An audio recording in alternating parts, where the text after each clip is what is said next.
আসসালামু আলাইকুম রহমতুল্লাহ ওবরাকাত। আলহামদুলিল্লাহ ওসলাত ওসালাম আলা রসুলিল্লাহ, আম্মা বাদ। আউযুবিল্লাহি মিনাশ শাইতানির রাজিম, বিসমিল্লাহির রহমানির রহিম। সুপ্রিয় দর্শক, আজকে আমাদের বিষয় হচ্ছে সুদ সম্পর্কে। আল্লাহ রাব্বুল আলামিন কোনো ব্যাপারে যুদ্ধের অনুমতি দেয়নি, শুধুমাত্র সুদখোরদের বিরুদ্ধে যুদ্ধের অনুমতি দিয়েছেন। অন্য কোনো ব্যাপারে, অন্য কোনো হারাম কাজের ব্যাপারে তিনি যুদ্ধের কথা বলেননি, কিন্তু যারা সুদ খায় তাদের সম্পর্কে আল্লাহ রাব্বুল আলামিন যুদ্ধের কথা বলেছেন। তাই কোরআনে এসেছে, ইয়া আইয়ুহাল্লাযীনা আমানুত্তাকুল্লাহ ওয়া যারু মা বাকিয়া মিনার রিবা ওয়া যারু মা বাকিয়া মিনার রিবা ইন কুনতুম মুমিনিন ফাইন লাম তাফআলু ফাআযানু বিহারবিন মিনাল্লাহি ওয়া রাসূলিহি। সূরাতুল বাকারা। হে ঈমানদারগণ, আল্লাহকে ভয় করো এবং সুদ ত্যাগ করো। যে সমস্ত সুদ বাকায়া রয়ে গেছে, সেই পরিত্যক্ত বাকায়া সুদকে তোমরা ত্যাগ করো যদি তোমরা মুমিন হও। আর এরকম যদি তোমরা না করো, তাহলে আল্লাহ ও রাসূলের সাথে যুদ্ধ করার জন্য প্রস্তুত হয়ে যাও। এত বড় কথা অন্য কোনো বিধান সম্পর্কে আল্লাহ রাব্বুল আলামিন বলেননি, শুধু সুদের ব্যাপারে বলেছেন। কারণ সুদের ব্যাপারটা হচ্ছে অতীব জঘন্যতম ব্যাপার এবং অতীব বড় জুলুম বা অতীব বড় অপরাধ। কারণ সুদের কারণে আজকে দেশ দেউলিয়া হয়ে যাচ্ছে, সমাজ ধ্বংস হয়ে যাচ্ছে, মানুষ একেবারে নিঃস্ব হয়ে যাচ্ছে। একটা মানুষের সুদের টাকা শোধ করতে করতে করতে করতে শুধু সুদ শোধ করতে করতে তার সব শেষ হয়ে যাচ্ছে। এখন তো আসল বাকি আছে। সুদের কারণে এক শ্রেণীর মানুষ শুধু ওপরে চলে যাচ্ছে, আর এক শ্রেণীর গরিব, তারা গরিবই রয়ে যাচ্ছে। সুদের কারণে মাল একেবারে ঘূর্ণীভূত হয়ে, মাল একেবারে জমা হয়ে শুধু কিছু সংখ্যক মানুষের হাতে চলে যাচ্ছে। তাই এটা অতীব বিপজ্জনক জিনিস, যার কারণে আল্লাহ রাব্বুল আলামিন সুদকে হারাম করেছেন এবং একথাও বলেছেন, যারা সুদ খায় এবং যারা সুদ খাওয়ায় তারা সকলেই অপরাধে সমান। রাসূল করিম সাল্লাল্লাহু আলাইহি সাল্লাম এটি আমাদেরকে হাদিসের মধ্যে জানিয়ে দিয়েছেন এবং বলেছেন, আকিলুর রিবা ওয়া মুকিলাহু ওয়া কাতিবাহু ওয়া শাহিদাইহি। যারা সুদ খায়, যারা সুদ, লাআনা রাসূলুল্লাহ সাল্লাল্লাহু আলাইহি সাল্লাম আকিলার রিবা ওয়া মুকিলাহু ওয়া কাতিবাহু ওয়া শাহিদাইহি। যারা সুদ খায়, যারা সুদ খাওয়ায়, যারা সুদের লেখাপড়া করে এবং যারা সুদের সাক্ষী দেয়, তারা সকলেই সমান বা তাদের সকলের প্রতি আল্লাহ রাসূল লানত করেছেন। এই লানতে সকলেই আসবে, যে সুদ খায়, যে খাওয়ায়, যে সুদের লেখাপড়া করে এবং যে সুদের সাক্ষী দেয়। এই হাদিসের আলোকে একটি কথা স্পষ্ট হয়ে যায় যে সুদী ব্যাংকে যে কোনো কাজ করা, তাতে লেখার কাজ হোক বা অন্য কোনো কাজ হোক, যে কোনো কাজ, সুদের ব্যাংকে কোনো চাকরি করা যায় না।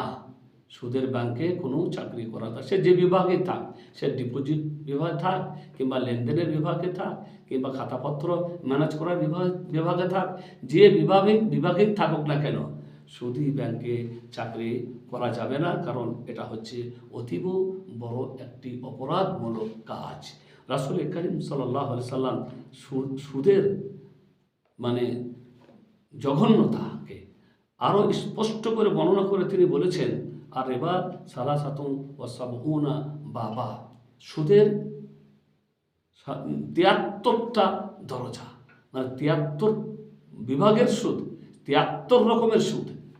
মানুষের যে রকমের সুদ খায়, সুদের 73টি দরজা। তার সব থেকে নিম্নতম গুনাহ হচ্ছে, মানে বলার উদ্দেশ্য হচ্ছে যে সুদের গুনার 73টি দরজা রয়েছে, আর তার মধ্যে সব থেকে নিম্নতম গুনাহ হচ্ছে যে কোনো মানুষ তার মায়ের সাথে ব্যভিচার করল।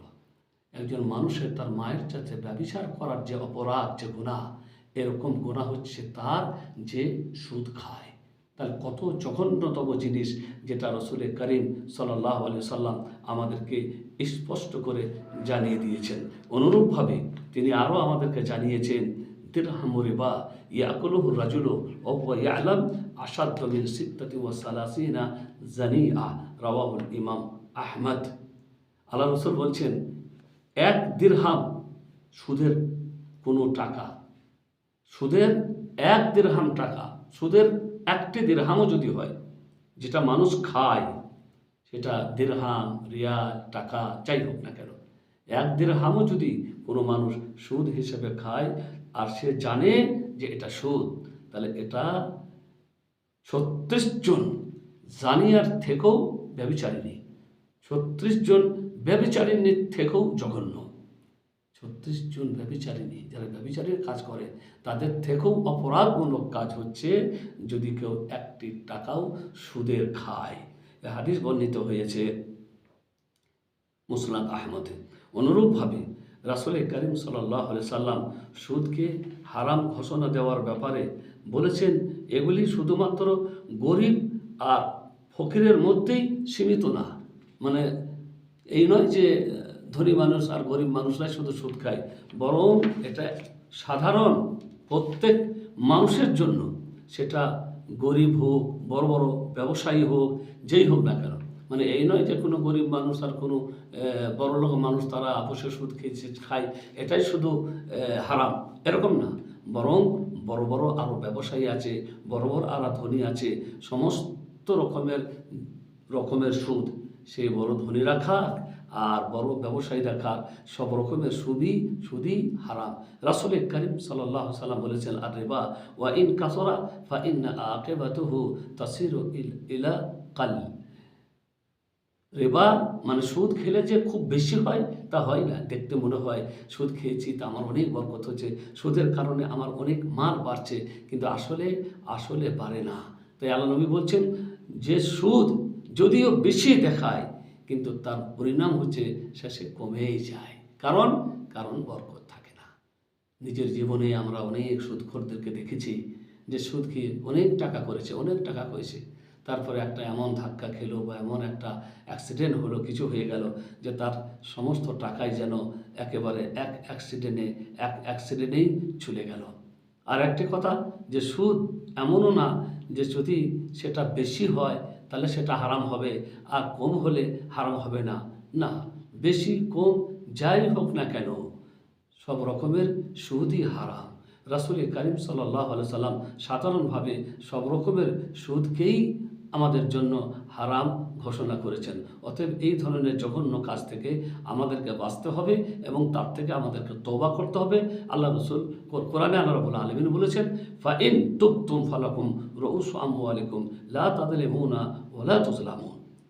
কথা হচ্ছে যে আপনি সুদ খেয়েছেন, খাচ্ছিলেন, তারপরে আপনার কাছে নসিহত এলো, আপনি এখন আর খেতে চান না, তো বললেন ফা ইন তুবতুম ফালাকুম রুউসু আমওয়ালিকুম, যেটা মূলধন, মানে কাউকে আপনি যে মূল টাকা দিয়েছেন সেই টাকাটা আপনি তার কাছ থেকে শুধু ফিরে নিতে পারবেন।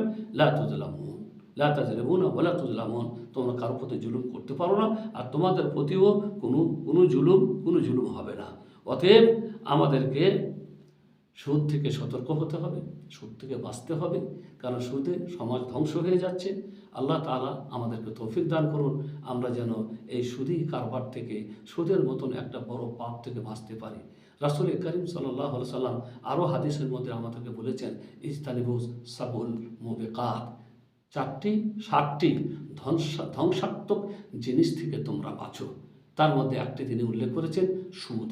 সুদও এমন একটি পাপ, এমন একটি জিনিস যা পাপীকে ধ্বংস করে ছাড়বে।